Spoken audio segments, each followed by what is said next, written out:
What's going on, Wolfpack Nation? Welcome back for part 2, y'all, of our episode here with PHILLIP Danford from Inside Pack Sports. If you haven't checked out part 1 yet, make sure to go right back, check that first and foremost, and then come right back here for part 2 here as we continue this conversation here to more talk about the two primary concerns on the offensive side, which are over the offseason, primarily the wide receivers and offensive line. But before we get into that, one thing which I wanted to bring up, is that there's been a big thing has been a common trend, a common hype trend over this offseason I just cannot buy into, and that's Florida State. For me, Florida State to me, I mean, there's no doubt about it. You look at the papers, you look at, the depth charts, the rosters, everything, there's no doubt they have a great team, bringing back Jordan Travis, bringing back a good amount of the production from last year, having one of the top, transfer portal classes, having a great freshman recruiting class. I mean, they have everything. I mean, they have all the guys in the world. But to me, still the biggest thing is at the end of the day, I still don't have all the faith in the world in Mike Norvell, just because of the fact that, he's won. It's kind of crazy, but a lot of people don't even realize, and it took me a while to even realize this, even like a couple months after the season ended, that he won 10 games last year. I'm like, oh wait, he won 10 games? Oh my gosh. Didn't even realize that, just because all I could think about was how he decided to have Jordan Travis throw a post corner when all he needed was a field goal to beat us last year. I'm like, that's the coach that you think is going to win the ACC championship and have a chance at the college football playoff? This is still a guy who came from Memphis, which, he did well at Memphis, but it was Memphis. And then this is a guy who just 2 years ago was on the hot seat that, I mean, dude, this guy was about to get fired. And then he falls into a great quarterback in Jordan Travis. And then I think that, he did finally what I thought should have been very easy for the coach, who preceded him, which is, I mean, you're at Florida State. Just go out to any recruiter and say, hey, yeah, listen. So I coach at the school that had Deion Sanders, that had Jalen Ramsey, that had Jameis Winston, that had Bobby Bowden, that had Derwin James, and I want you to come play for me in Florida against Miami and Florida in the ACC. And then, I mean, I would assume that most recruits would be like, absolutely, sounds like a plan, sign me up. But I don't know, Phil. I mean, just to me, I get it because the players are ridiculous, no doubt about it. But just, I mean, do you have more faith in Florida State maybe as a potential, AC champion than I do? I mean, they'll be good. I mean, they'll be good. I have concerns. I mean, we've seen Jordan Travis go down with injury before. I'm not sure they have not been able to win without him. I mean, that's been a constant over the last few years. Travis goes down, they've lost. The other thing is, and I've made this comment on our IPS podcast, me and James were discussing the ACC, is, as I watched these guys coming into Florida State, which it felt like they got everybody in the transfer portal there for a while, right? Everybody. But when I look at these guys like Bell, the tight end out of South Carolina, the wide receiver they just got out of Michigan State, I do wonder, especially when you kind of read their interviews and their comments.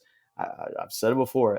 They kind of sound like me guys, and there's only one ball that goes around. And I wonder how all this works. These guys are not coming to Florida State to necessarily play second fiddle, right?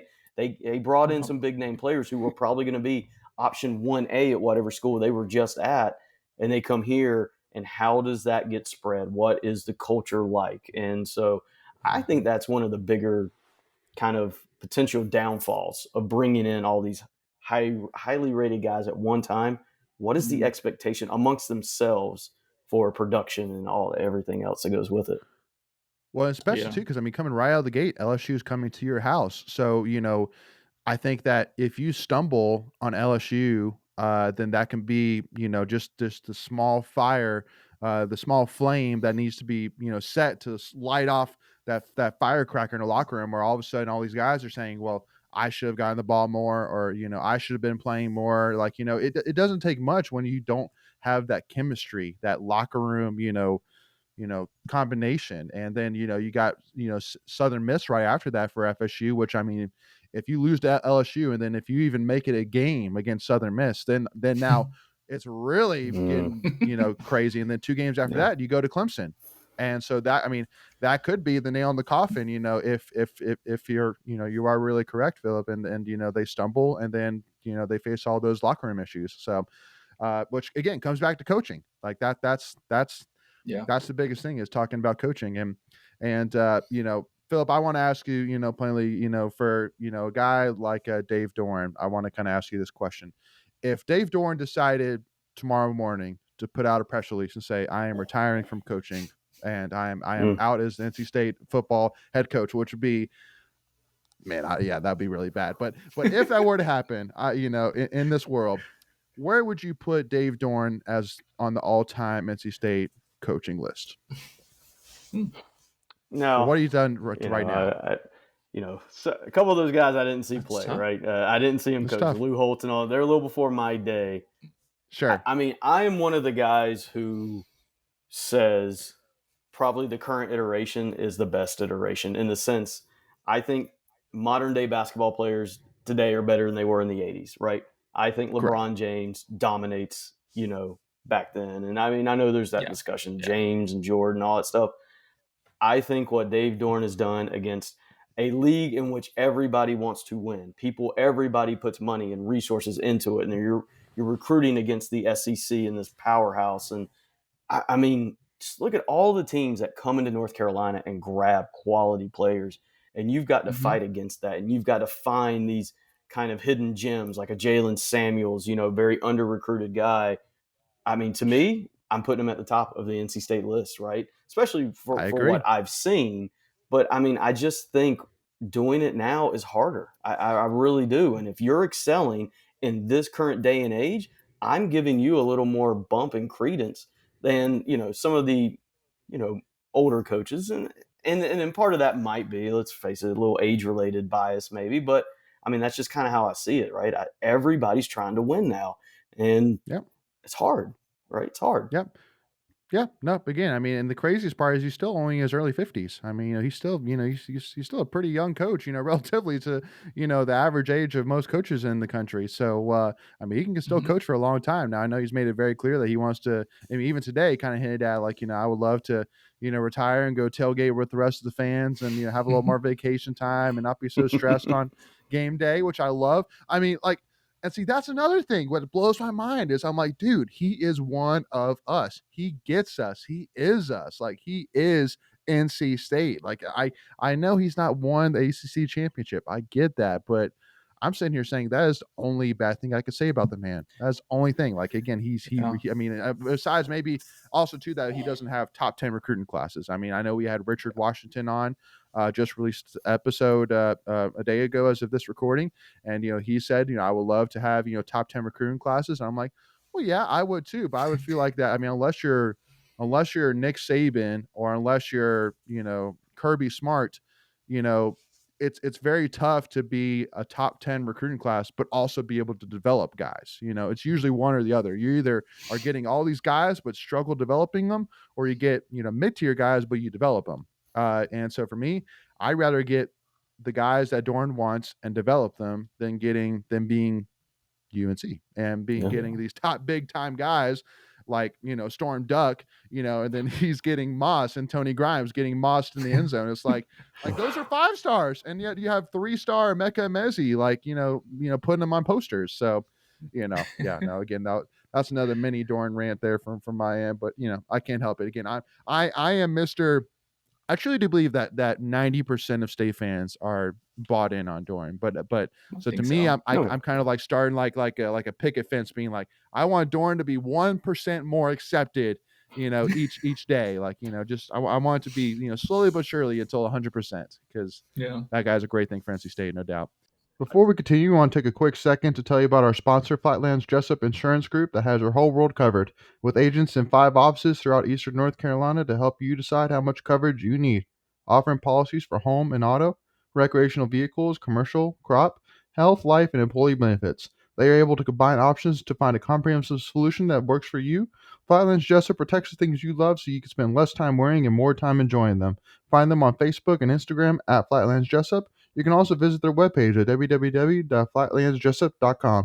So please make sure to go and check them out. So let's jump into the biggest news of the offseason, which happened fairly recently with Bradley Rozner coming to NC State, which for me, I think a lot of State fans was a huge, huge, huge win.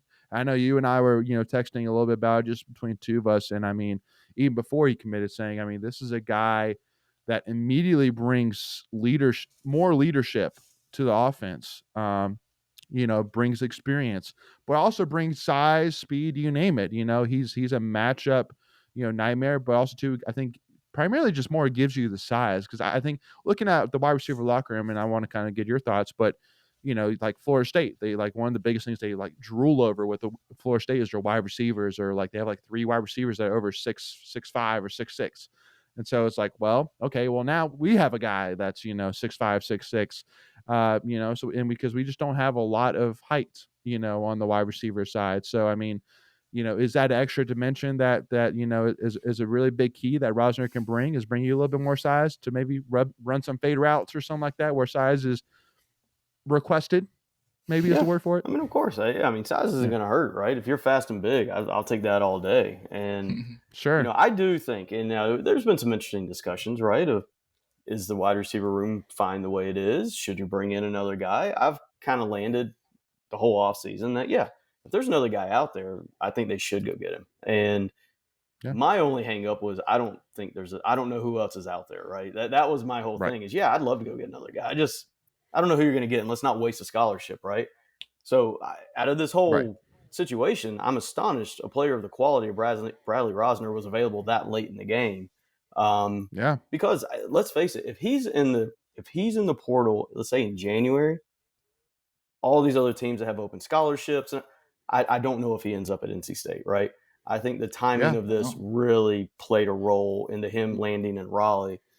Overall, I mean, what I've seen, just kind of watching his film, looking at numbers, I mean, if he can stay healthy, that is the big if in his whole, 8-year college career, right?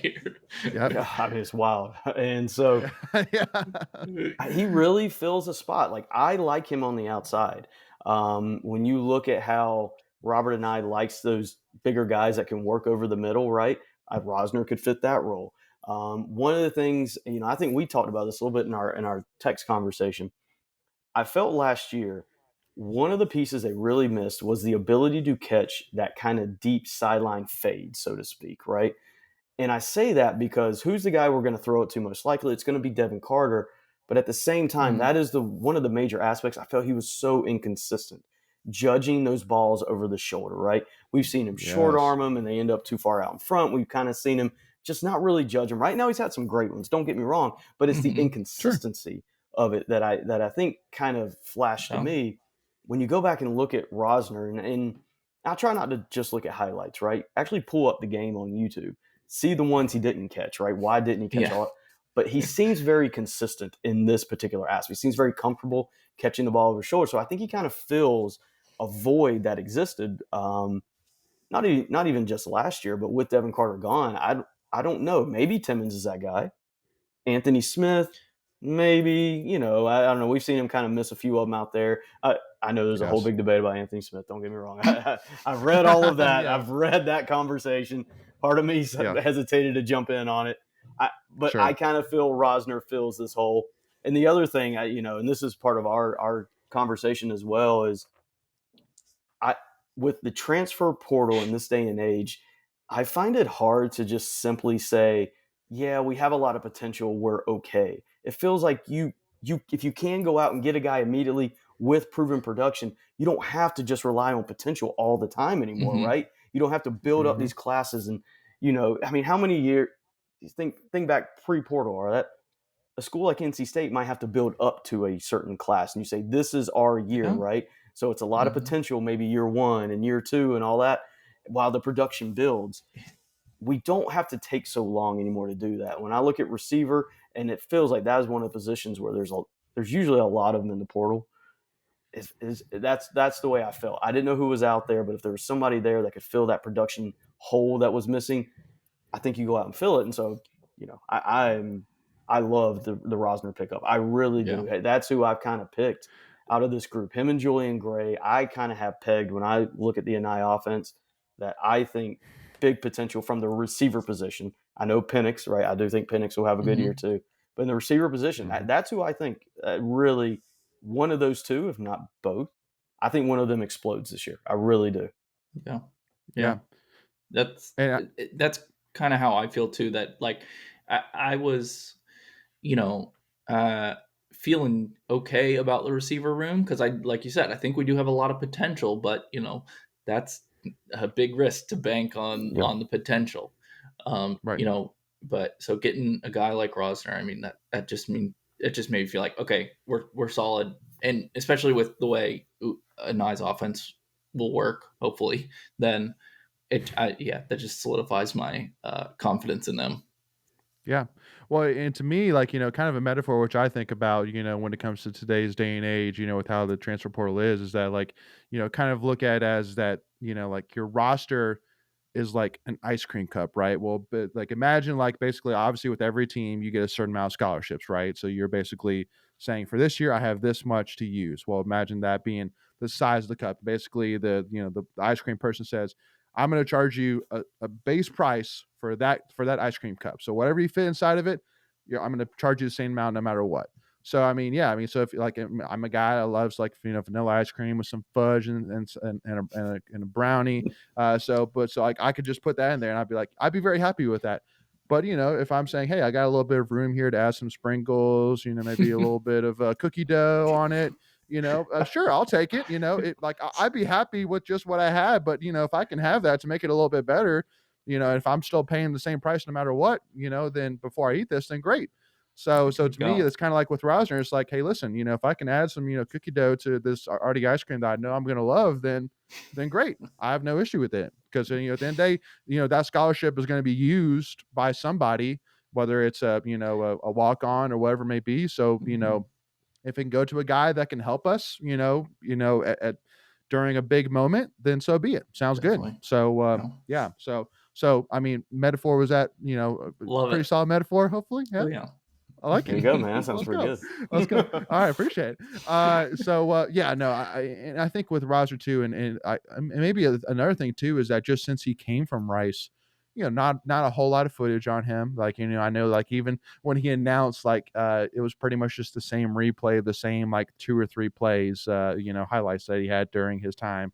But it's also interesting too because JT Daniels, the former USC, then Georgia, then West Virginia quarterback, transferred to Rice, and then Brosner transfers out. So it's kind of interesting, like being like, well, you just had Daniels must be kicking himself.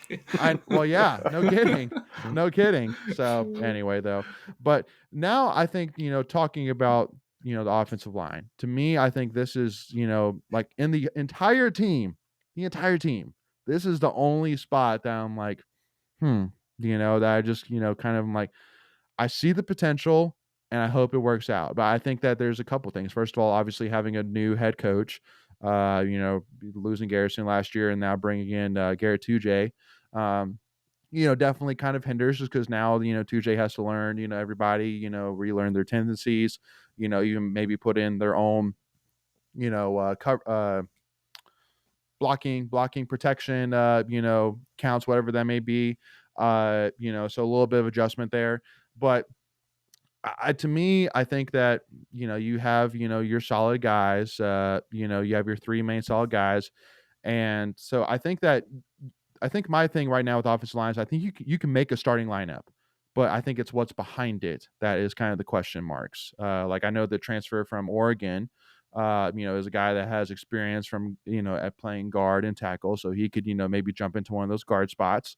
But again, it's just like, okay, well, what's behind, the starting lineup? Like if one of these guys goes down, who's going to take their place, that we feel confident in. But I also want to say as well, though, that if I were to pick one position on the offense to have a little bit of a concern over, it'd be the offensive line, just because to me, like, you got to have weapons. You got to have guys who can score the football. I mean, that's got to be priority, and like, especially since you saw what Brandon Armstrong did during his time at UVA, where he didn't necessarily have the best offensive lines, but I mean, he definitely produced with it still. Mm-hmm. So, but kind of give me your thoughts, Phil. I mean, would you kind of agree that, I mean, the starting lineup probably will be fine, but it's the depth behind it that will be the issue?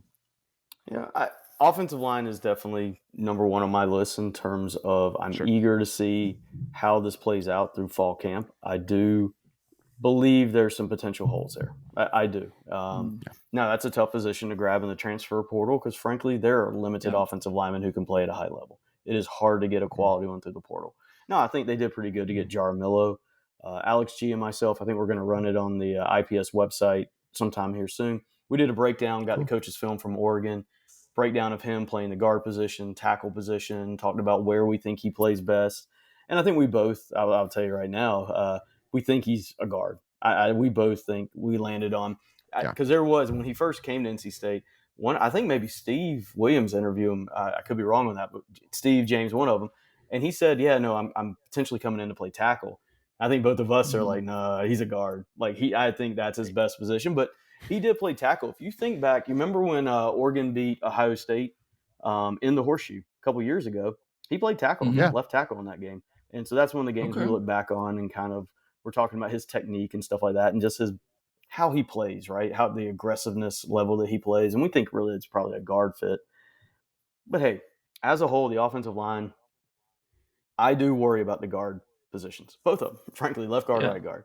I do. And I've said this actually since I think the clock hit 0 against Maryland in the bowl game, because as I went back and kind of broke that game down, I thought the guard positions did not play very well. I didn't, right? I think Eason has to improve some, frankly. Lyndon Cooper, very early in his career, I thought he needed to be stronger and to be able to anchor better at the guard position. He was allowing too much penetration and the depth of the pocket was shrinking. I thought we really struggled. I'll bring this up.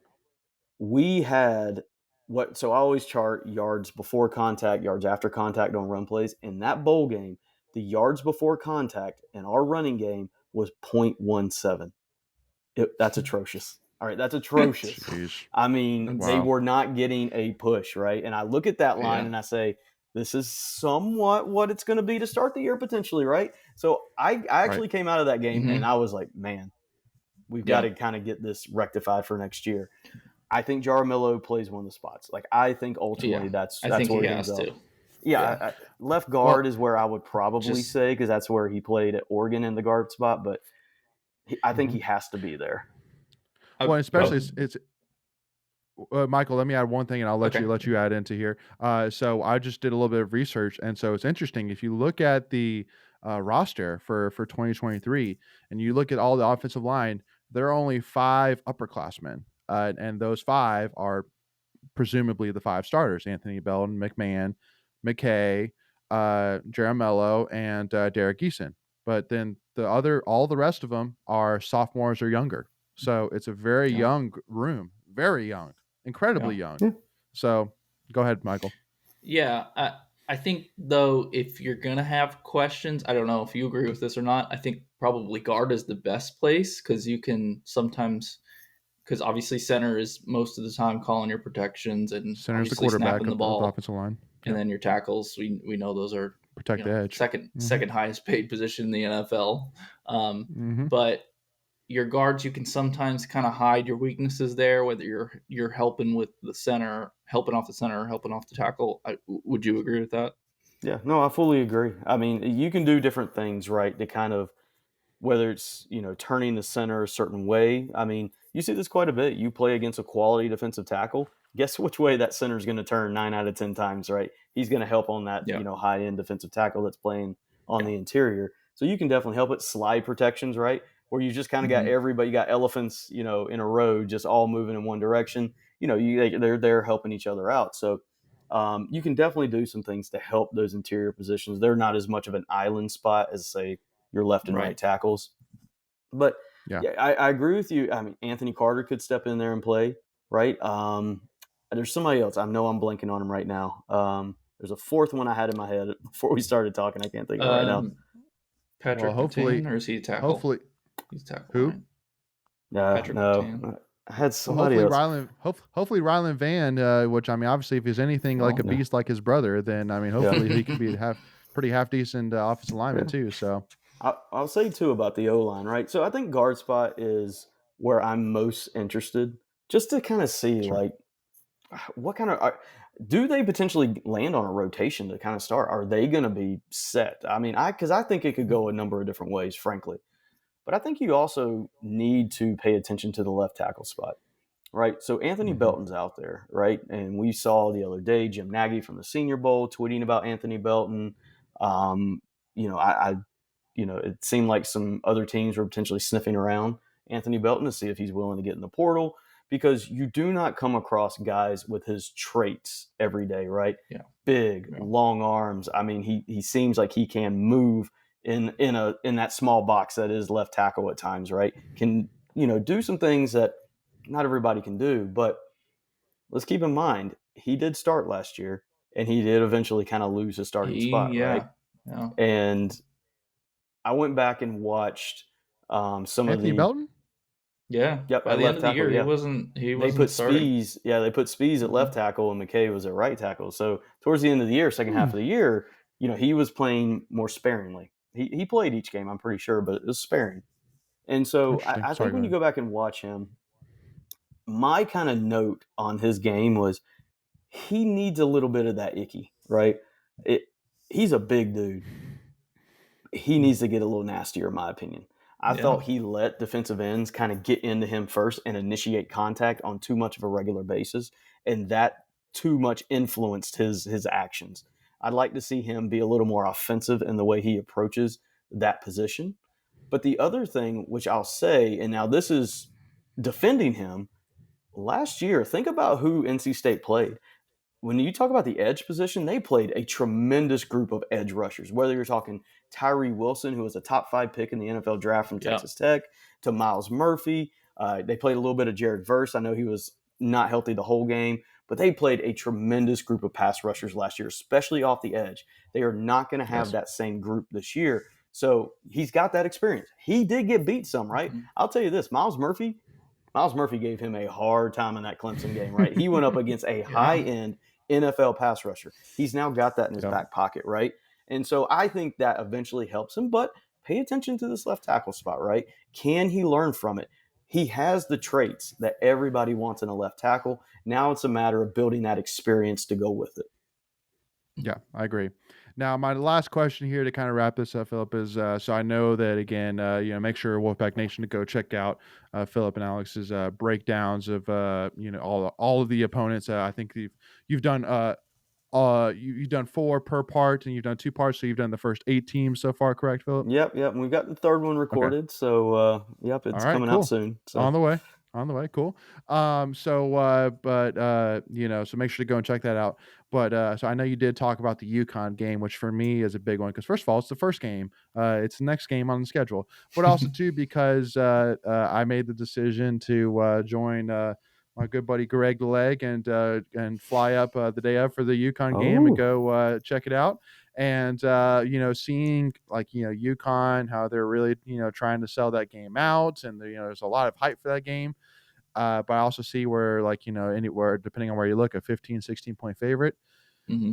But I also too heard, and I'm sure Phillip hopefully this doesn't really give too much of your insight away to basically take away all the insight that you would give. But one of the things which I think it was either you or Alex asked the question of, do you predict NC State to use to not really show all their cards, to try and save some of their cards for Notre Dame?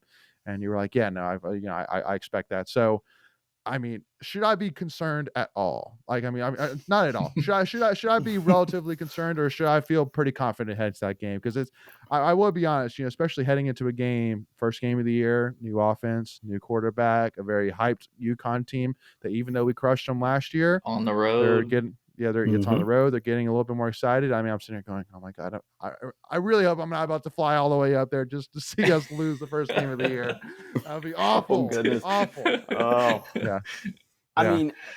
It's not going to be last year, in my opinion, right? Last year was just a bloodbath. But to me, Connecticut's still a team that has a lot of questions. They have 2 quarterbacks that they could go with. I don't think they're going to name the quarterback probably until right before game time. But frankly, I kind of think they played the same way. So I think you get ready. This, they're both running based. I still think this is going to be a team that's going to they want to run the ball 35 times a game if they can, right? That is a successful game. If they can get to that, they're probably going to win.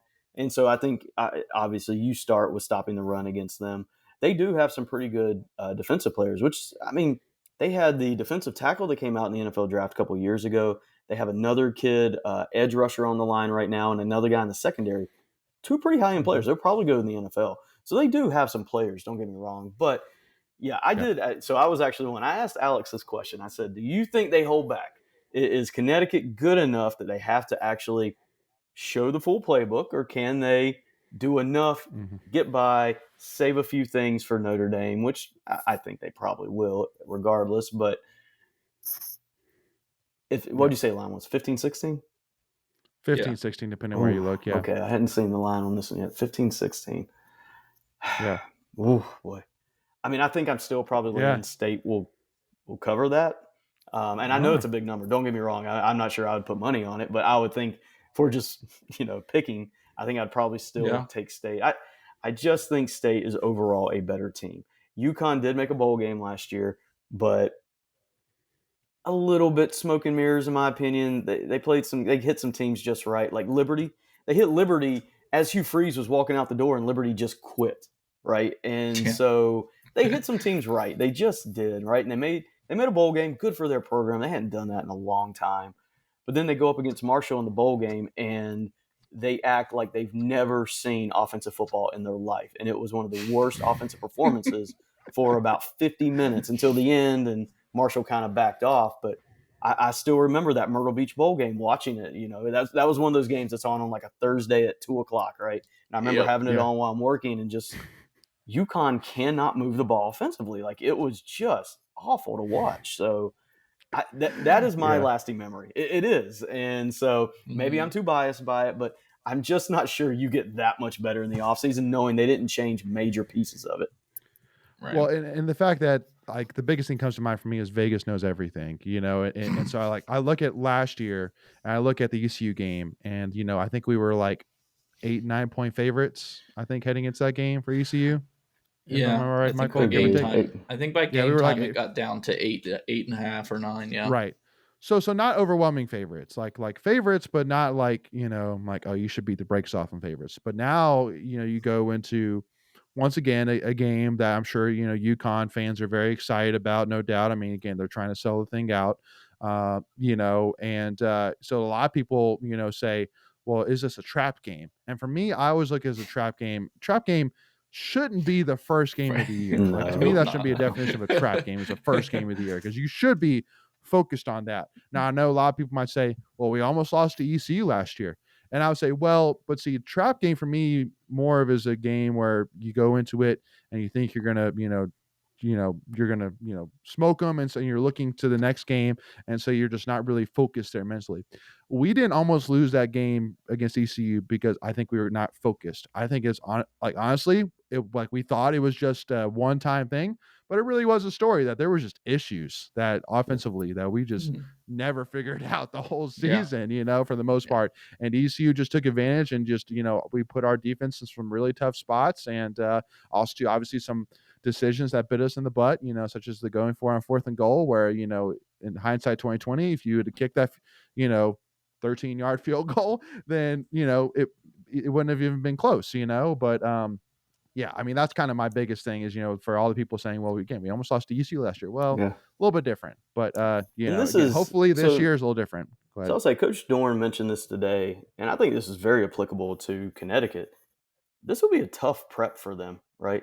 Just think about Robert and I through a 10-year span, right? So I know in my offseason work, I kind of worked the last 10 years looking at Anai offenses. He's had the fastest offense in the country in terms of tempo. He's had one of the slowest. He's had teams that threw it 500-something times, and he had the BYU team that was the top rushing offense in the country. Last year at Syracuse, they ran it 90 more times than they threw it. Year before, you've got UVA just number 2 in the country in passing. I think it's a very hard prep, because how does Anai, through fall camp, see the pieces fitting and say, all right, here's how we can attack them? No film, Brendan Armstrong coming in. I assume they're going to rely on 2021 film and not last year's, but I think this is a very tough prep for UConn. So, I mean, I feel worse being in their shoes than our shoes for sure. So, I mean, I think State will be okay. Well, especially since the only insight which Connecticut may have gotten for today is to hear that state potentially wants to run some Kansas City Chief offensive plays, which I'm sitting there going, well, that helps you none because Kansas City's offense Who is doesn't? completely just out of the blue. Like who the heck knows what Kansas City and Andy Reid are going to come up Yeah. with? So yeah, I agree. Like that's a great point though. That yeah, there'll be a tough prep for them for sure. So especially since I mean again, knock on wood.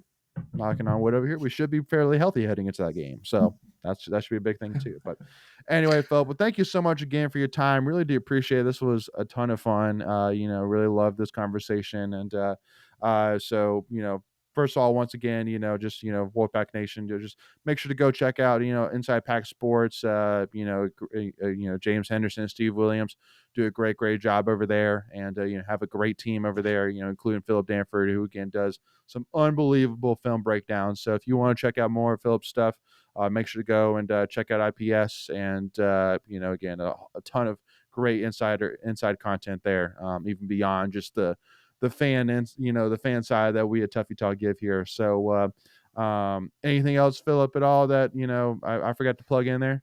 No, you're good. You're good, guys, and I appreciate the All right, I just opportunity to wanna come make on. sure. I like speaking ball, talking ball with you guys, and Amen. I'm from a distance, right? I appreciate everything you guys have built with Tuffy Talk, right? I look at it and what Appreciate you've it. done over the years, and it's impressive, right? This is not easy to get up here and do and create content. I Sure. get that, right? It's not.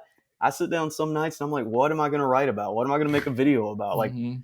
and you guys are doing this Yeah. every week throughout the year. I'm only doing it really like hardcore during football season. Off season's easy because I can spread it out. I mean, what you guys have done Sure. is I have a ton of appreciation for. So great job. I appreciate it. that, Thank you yeah. so much. That means a lot. Yeah, no, and again, y'all, if you want to check out more of the NC State content, which again, during this August time period, we're coming out with a crap ton of content. So make sure if you do not want to miss out on that, hit that free subscribe button, hit that notification bell. If you enjoyed this conversation, hit that like button, and make sure to give us a follow, Tuffy Talk Now, on Twitter, Instagram, and TikTok. But God bless you, Wolfpack Nation. We'll see y'all soon, and go Pack, y'all.